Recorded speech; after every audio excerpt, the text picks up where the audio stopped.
Assalamualaikum warahmatullahi wabarakatuh. Alhamdulillahirabbil alamin. Assalatu wassalamu ala asrofil anbiya'i wal mursalin wa ala alihi wa sahbihi ajmain. Qala rabbi shrahli sadri wa yassir li amri wahlul 'uqdatam min lisani yafqahu qawli. Amma ba'du. Sebelumnya, marilah kita panjatkan rasa syukur kita kepada Allah Subhanahu wa Ta'ala yang senantiasa memberikan rahmat dan hidayahnya kepada kita semua. Salawat serta salam semoga terus tercurahkan kepada Nabi Muhammad SAW, para sahabat dan pengikutnya hingga akhir zaman. Dan semoga kita mendapat syafaatnya di yaumil kiamah nanti. Amin. Saudara-saudaraku yang dirahmati oleh Allah Subhanahu wa Ta'ala, bila kita membicarakan tentang ibu, saudara-saudaraku pasti teringat akan kisah Malin Kundang.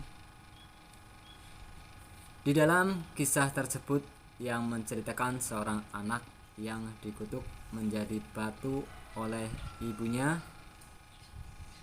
Hal itu terjadi karena Malin Kundang tidak mau mengakui ibunya kepada calon istrinya karena malu. Namun sayangnya pada zaman sekarang ini tidak pernah kita jumpai seorang anak yang benar-benar menjadi batu akibat dikutuk oleh ibunya karena durhaka kepada ibu.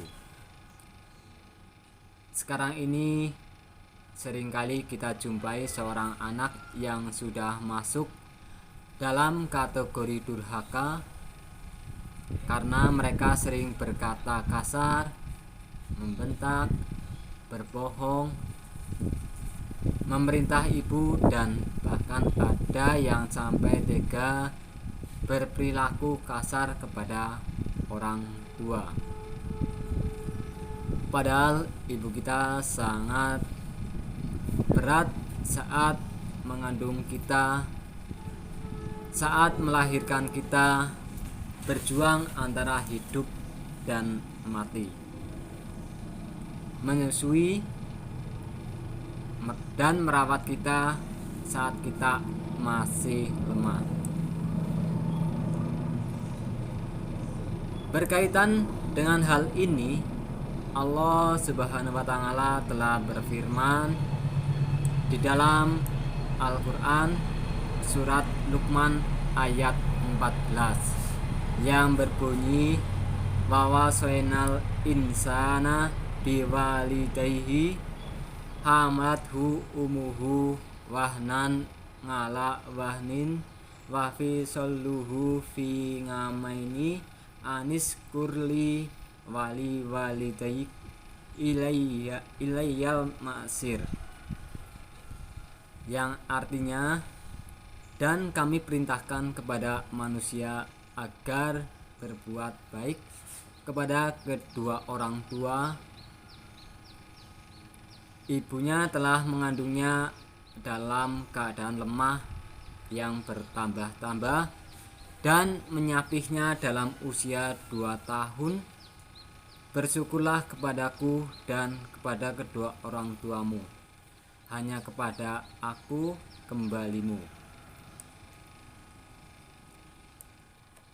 Ibulah yang merawat kita sejak bayi, balita hingga kita dewasa pun.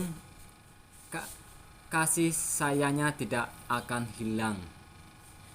Karena pengorbanan yang besar inilah kita wajib menyayangi ibu kita lebih dari sayang kita kepada orang lain. Dahulu ada seseorang sahabat bertanya kepada Rasulullah, "Ya Rasulullah, siapa yang paling berhak memperoleh pelayanan dan persahabatanku?"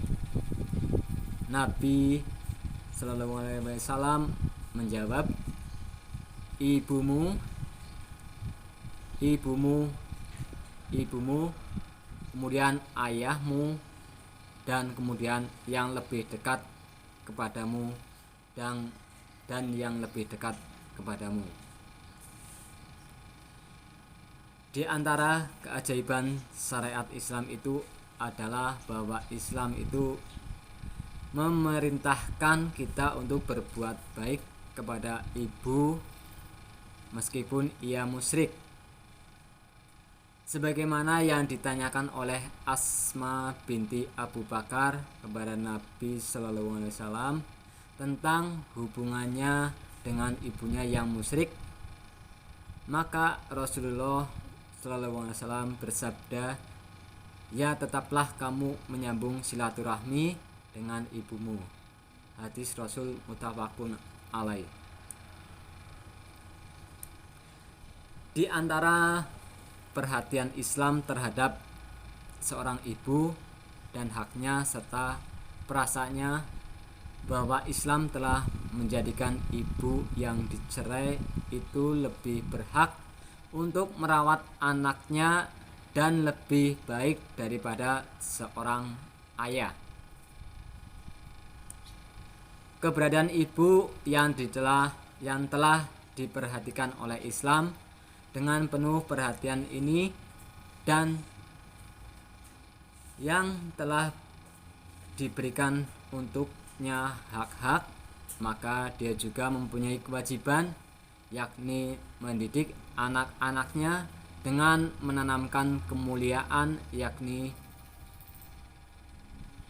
kepada mereka dan menjauhkan mereka dari kerendahan.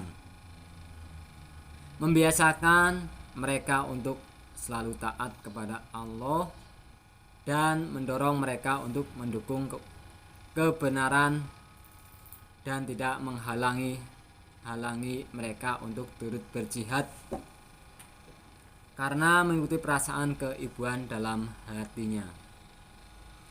Sebaliknya ia harus berusaha memenangkan seruan kebenaran daripada seruan perasaan.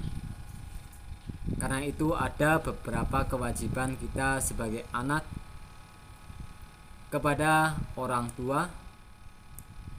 Yang pertama, taat dan berbakti kepada orang tua selama mereka tidak memerintahkan pada kemusyrikan, dan kita tetap menjaga tata krama dan kebaikan. Yang kedua, mendoakan kedua orang tua. Di antara doa kita pada orang tua adalah Robbi firli wali walidayya warhamhuma kama rabbayani shaghira. Kemudian yang ketiga, menjaga ucapan kita agar tetap sopan. Nada bicara jangan terlalu tinggi, jangan membentak, jangan menolak ketika diperintah. Jika tidak bisa, katakanlah dengan baik alasannya, jangan menggerutu. Itulah beberapa pedoman kita untuk membuat baik kepada orang tua, terutama terhadap ibu.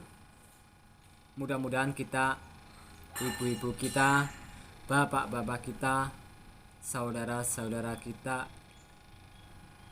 bersaudara dalam keimanan dan ketakwaan, sehingga dipertemukan kembali di surganya Allah SWT atas ridhonya. Amin, amin, ya robbal alamin.